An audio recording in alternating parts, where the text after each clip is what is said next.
There is a moment in Eraser where Arnold Schwarzenegger's U.S. Marshal, John Kruger, stands before a wall of television monitors. Each screen flickers with a different channel, a different reality. It's a quiet image in a loud film, and it holds a key to understanding not just the character, but the entire cinematic project. Released in the summer of 1996, Eraser arrived as a polished, high-concept action vehicle. The logline was pure studio gold. A top federal marshal must protect a whistleblower from a conspiracy involving his own agency and a revolutionary weapon, but to view it solely as a delivery system for one-liners and set pieces is to miss the intricate, almost anxious machinery operating just below the surface. The film's production was a collision of established talent and shifting industry sands.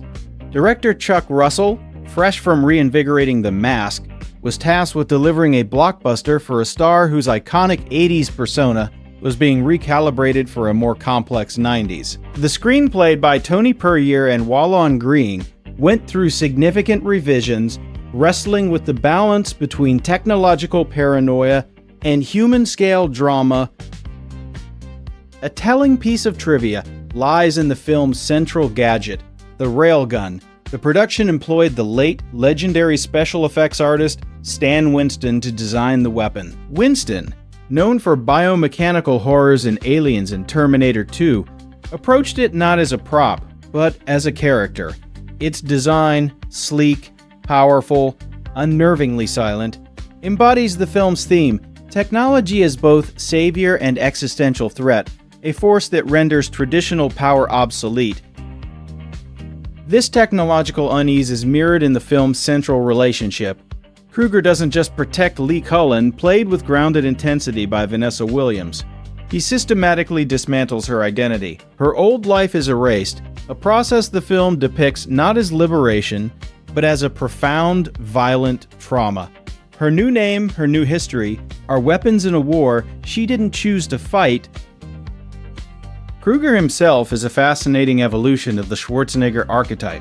He is less the unstoppable force of nature from Predator and more a consummate professional, a ghost in the machine of the state. His famous line, "Your luggage," is often quoted for its cool detachment, but it reveals his methodology. People are assets to be secured. Identities are costumes to be worn. His humanity is his flaw, the variable that complicates the mission. The antagonist, Robert De Guerin, portrayed by James Caan with smug corporate menace, represents the corruption of that same system. He isn't a foreign terrorist or a cartoonish mobster. He's a high-ranking official. The threat isn't an invasion, but a betrayal from within the very institutions designed for protection. This internal rot reflects a post-Cold War anxiety. Without a monolithic enemy, where does the danger lie? Visually, Eraser is a study in contrasts. Russell and cinematographer Adam Greenberg framed the bureaucratic world of the U.S. Marshals in cool blues and sterile whites, a world of order and surveillance. This is violently juxtaposed with the chaotic, warm, and gritty environments of the criminal underworld in the film's climax at the zoo, a primal space where the ordered world breaks down completely. The much-celebrated airplane sequence is a masterclass in practical effects and spatial geography. Kruger's freefall, the struggle for the last parachute, the mid-air confrontation, it's orchestrated with a visceral clarity that CGI often lacks. The danger feels physical, immediate. It serves the story too. It's the moment Kruger's flawless plan truly shatters, forcing him into pure, reactive survival. Beneath the spectacle, Eraser is persistently concerned with the theme of authenticity. Lee Cullen's evidence is a digital recording easily falsified. De Guerin's power stems from his authority and his ability to manipulate records. Kruger's victory, therefore, isn't just physical. It's about forcing the truth into the open, making the unseen seen, and proving that a tangible human witness, a person who cannot be digitally rewritten, still holds ultimate power. The film's final act at the zoo is symbolically rich. The artificial habitats, the contained wildness, mirror the witness protection program itself. The climax unleashes the contained chaos. Animals escape their enclosures as the human characters escape their assigned roles. The protector, the victim, the hunter, devolving into a more fundamental struggle. Consider the crocodile pit. It's a brutal, almost archaic threat. In a film about high-tech weapons and data erasure, the ultimate confrontation happens in mud and water facing a prehistoric creature. It suggests that for all our advanced tools, conflict ultimately reduces to a primal contest of will in a hostile environment. Eraser concludes not with a grand celebration, but with a quiet reinstatement of order. Kruger and Cullen share a brief, understated moment of recognition on a park bench. The system, though wounded, has been corrected. Yet, the film leaves us with a lingering question. Can someone whose identity was so thoroughly erased simply return to a normal life? Or are they, like Kruger, permanently changed, a ghost with a badge?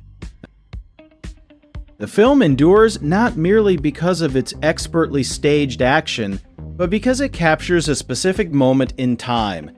It's a 90s action film that feels the ground shifting. It has the muscle of the 80s, but its concerns surveillance, institutional distrust, the fragility of identity in a digital age feel disconcertingly prescient. It is a film built on dualities, man and machine, order and chaos, the official record and the hidden truth. John Kruger operates in the space between these poles. He is the eraser, but also the restorer. He uses the system's tools to break the system when it fails. In that sense, Eraser is less a simple thriller and more a blueprint for a certain kind of modern hero, one who must navigate a world where the truth is the most endangered asset of all. So when we return to that wall of screens, to Kruger passively absorbing the fragmented noise of the media, we see him not as a mindless consumer, but as an analyst. He is parsing signals, looking for patterns in the chaos, searching for the truth hidden in plain sight. It is the perfect metaphor for the film itself, a loud, entertaining spectacle that, upon closer inspection, reveals a carefully constructed and quietly anxious portrait of its era. Thank you for watching until the end. We pour our passion into every single video essay exploring the stories behind the movies we all love. If you stumbled upon this video by chance, there is a very high probability you might never see our channel again in your feed. So please take a moment to hit that subscribe button, leave a like, and ring the bell. We are actively growing this community of cinema lovers, and your support is what helps us make our content better and more insightful every single day. Let's explore the magic of filmmaking together. See you in the next one.